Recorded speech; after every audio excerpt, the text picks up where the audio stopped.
보니까는요 아트 딜러 자격증이 있다고 하더라고요. 아, 네네. 네, 그거는 어떻게 하는 건가요? 저희가 이제 문체부 승인하에 네네. 그 아트딜러 협회가 있어가지고 네네네.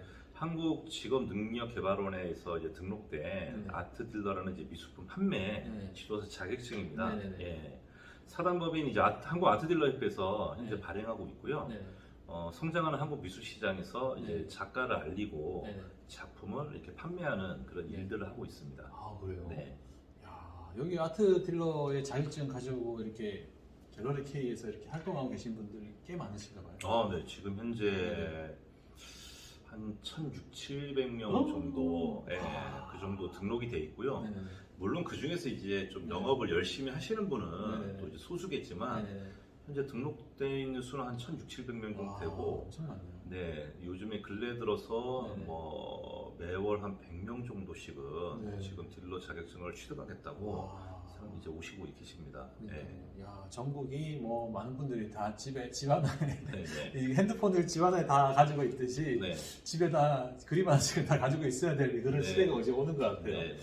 네.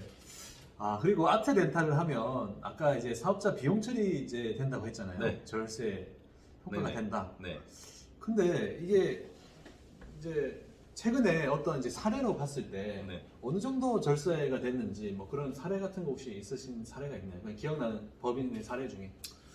보통 이제 뭐 네네. 그 아트 렌탈을 하는 경우가 대표적으로 이제 법인 대표님이나 네네. 뭐 이제 개인 사업자, 네네네. 특히 이제 병원 쪽에서 네네. 렌탈이 이제 저희가 굉장히 많이 나가고 있는데, 병원에서. 네, 병원 원장님들 같은 경우 이제 개인 사업자입니다. 네네네. 대부분이 네네. 대부분이 개인 사업자인데 네네.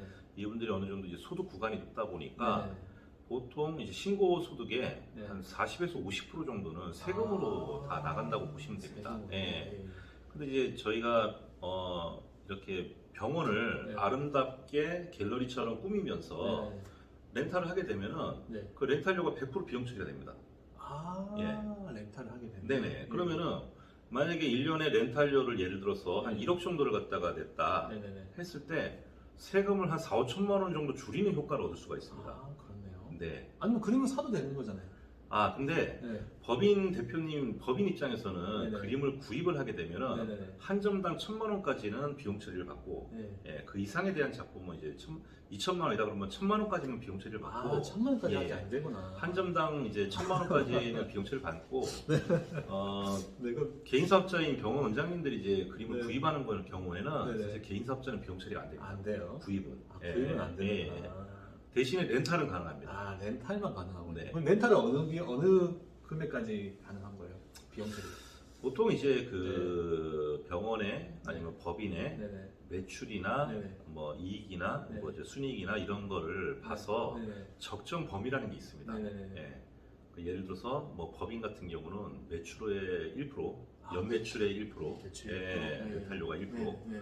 아니면 뭐 순이익의 뭐 10% 네네. 이내선, 네네. 예, 이 정도 선에서 네네. 사무실을 공간을 이제 아름답게 미술 작품으로 이제 오. 꾸민다. 그러면 환경미화 목적으로 네네. 예, 그게 다 비용 처리를 받을 수가 있습니다. 법인에서. 예, 예. 물론 이제 네네. 그 개인 사업자인 병원도 마찬가지고. 최근에 근데 이제 네. 뭐 갤러리 K 전체에서 네, 봤을 때 네, 네. 이 정도 금액까지 렌탈을 했나? 네. 이런 사례가 혹시 있다면 기억나는 것 중에 야 보통 어떻게 뭐- 이 병원 하나에서 네. 렌탈료를 이렇게 많이 쓸 수 있지? 뭐 이런 거 기억나는 거 있으세요? 혹시? 보통 큰 네. 병원들 같은 경우는 네. 한 월 1,000만 원 정도 렌탈료로? 예, 예, 그 정도 되는 것들이 있습니다.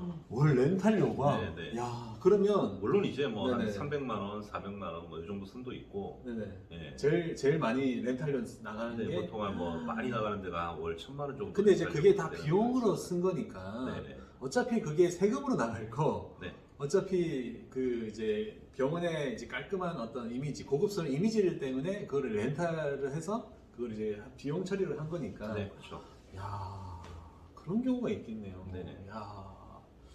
자 여러분들 하여튼 그 병원 관계자분들 또 병원 관계자 외에 또 많이 이렇게 렌탈 많이 하시는 또 어떤 직업군이 또 있나요?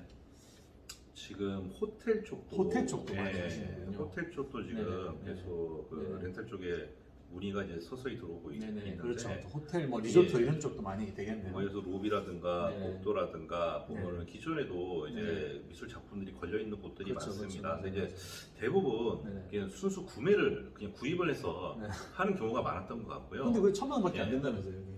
그렇죠. 네. 그럼 예. 나머지는 그러면 회사 돈으로 그냥 무조건 사야 되겠네. 법인 그렇죠. 돈이 아니고. 네. 그러면 그때는 이제 법인 돈으로는 1,000만 원밖에 안 되니까 나머지 뭐 이제 갖고 싶은 금액이 있다. 그러면 그건 다 법인 대표의 돈으로, 개인 돈으로 법인 사는 돈으로 거죠. 산 거죠. 네. 법인 돈으로 사면 1,000만 원밖에 비용 처리 안 된다면서요. 네네. 근데 나머지는 비용 처리는 안 되고 네. 그냥 비용 처리는 안 되고 그냥 법인의 법인 재산이 자금이 이제 그렇죠. 법인 재산이 되는 거예요. 그렇죠, 그렇죠. 네. 그렇죠. 비용 처리는 안 하더라도 법인의 재산으로도 만들 수 있는 그렇죠. 법인의 자산이 되는 거죠. 그러니까 여러분 너무 오해하지 마시고요. 네. 법인, 특히나 이제 법인으로 하신 분들 비용 처리는 되지 않더라도 법인의 재산으로는 이제 사들일 수 있기 때문에 네. 사들였다가 또 나중에 현금화할 수 있습니다. 언젠가 또 현금화를 할 수 있어요. 네네. 현금화를 할 수 있다고 해요, 여러분. 예. 근데 현금화할 때 어느 정도 금액에서 현금화할 수 있는 거예요? 만약 1,000만 원짜리 샀다. 네. 근데 현금화하려면 어느 정도 1,000만 원 그대로 현금화 되진 않잖아요. 저희가 이제 기본적으로 네네네. 그 미술 작품이 가격이 매겨지는 네네네. 그런 이제 구조를 좀 아셔야 되는데 네네. 저희 갤러리 K의 이제 제휴 작가분들이 현재 한 120여 분 정도 되고 네네. 매월 작가분들이 이제 계속 제휴를 맺고 있습니다, 저희하고. 네네. 근데 저희는 이제 작가분들 중에서 네. 한국미술협회 그 제휴 작가분, 그러니까 네. 한국미술협회 정회원인 네네. 그런 작가분들하고만 제휴를 맺습니다. 한국 네. 작가협회, 네, 미술 작가협회, 한국미술협회. 미술협회. 네네. 네. 그러니까 우리나라의 네. 미술 계통에도 네. 이제 뭐 화랑협회도 있겠지만은 네. 여러 그 협회들이 있는데 네네. 가장 오래되고 가장 권위 있는 네. 단체가 네. 한국미술협회입니다. 미술협회. 예. 네. 그리고 한국미술협회하고 이렇게 영리 목적을 띈 갤러리로서 네네. 최초이자 유일하게 MOU 체결되어 있는 갤러리가 사실은 갤러리 K입니다. 갤러리 K. 예, 예. 네.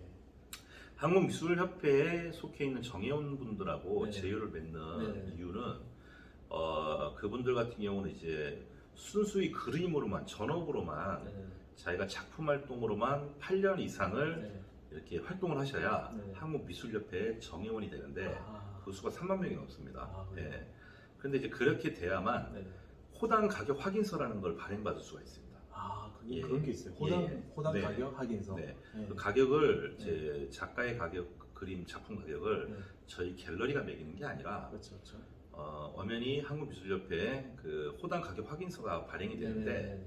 작가들마다 이렇게 1호가 그러면은 뭐 보통 엽서보다 약간 네. 더 큰 크기인데 네네. 1호가 네네. 호당 보통 뭐 어떤 작가분은 뭐 20만 원이다, 네네. 어떤 분은 뭐 50만 원이다 네네네. 이렇게 있으면 네네. 예를 들어서 호당 50만 원인 작가가 네네. 크기가 한 20호 크기다. 네네. 그러면 1,000만 원인 거죠. 네. 예, 저희는 이제 그렇게 정찰제로 네. 호당 가격에 의해서 정찰제로만 그렇게 네. 판매를 하고 있는 겁니다. 네네. 지금. 예. 호당 가격. 예, 그런데 이제 호당 가격이라는 게 세월이 지나면서 꾸준히 오르는 경향이 있습니다. 예. 그리고 쉽게 얘기해서 최저시급도 네네. 매년 오르고 있죠. 그렇죠, 그렇죠. 네. 그렇듯이 그림을 그리기 위해서는 예를 들어서 물감이라든가 그렇죠. 캔버스라든가 그렇죠. 이런 가격들도 꾸준히 오릅니다. 네네. 예. 그리고 보통 직장에 뭐 이렇게 취업이 되면 사원에서 주임, 대리, 과장 이렇게 그쵸, 올라가면서 연봉이 그쵸. 올라가듯이 그렇죠, 그렇죠. 작가분들도 아무래도 5년 동안 작품 활동하신 분보다 10년, 뭐 15년, 20년 하신 분들이 네. 뭐 표현이 좀 그렇지만은 몸값이 올라간다고 그쵸, 몸값이 이해를 올라가죠. 하시면 좀 쉽지 않을까 그쵸, 싶습니다. 그쵸. 예. 그래서 작가들의 그 작품 가격이 네네. 좀 쉽게 그렇게 떨어지지 않고 꾸준히 오르는 이유가 네네네. 기본적인 원가 자체도 오르고 네네네. 작가가 그 경력이 많아질수록 네네. 그리고 작품 활동을 열심히 네. 하실수록 네. 당연히 그분의 작품은 꾸준히 오르다 보니까 예, 좀 뭐 재테크 수단으로도 이제 안정적인 그렇죠. 재테크가 된다라고 네네. 말씀을 드릴 수가 있는 거죠. 예.